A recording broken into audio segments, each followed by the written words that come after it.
Muuli na mi mga ka-Facebook sa Iligan City. So ani nga tayo mga ka-Facebook papauli na mi anigikan mi sa Marawi ug sa karon naa pa gyud mi sa tubilanan sa mga sakyanan diri sa Marawi. Kana mga bag-o na diha nga na-install kay gigubatan man mi diri ato niagi ug karon taon moagi na diri sa gigubatan diri na sugod mga ka-Facebook. O kana nakita nyo diha dagko gyud mga paha kana o kanang building dagko daghang gyud mga bangag-bangag bag-o na nga eskwelahan diri sa Pikas inyo gina makita mga ato po dagko ginag-agi sa kabhak sa kaning bomba ba diri kini pod naupaw diha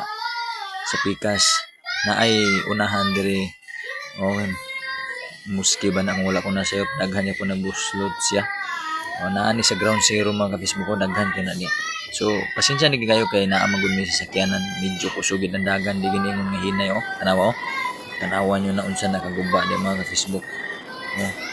Diri sa Marawi mga ka-Facebook, di gid uso diri namang ginahinay. Mo tanawa sa to kaguba kana di pang kuanan lang kahoy, pantugag kahoy Grabe gid kaguba mga ka-Facebook. Pero ato niagi na kung anhi wa gid ko naka-video diri mga ka-Facebook tungod kay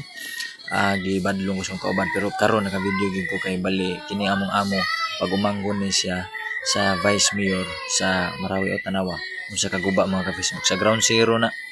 didto na siya sa gishootingan nilang Daniel Padilla katong salida nga incognito kung wala ko na siya tanawan ninyo tanawan niyo mga ka-Facebook kana diya Marawi River na siya diya kana diya dapita o nindot kayo nga panahon pag-agi na mo ani mga Facebook tungod kay wala siya kaulan o gani nga panahon dili ra pud ako video patis Manoy Arnel.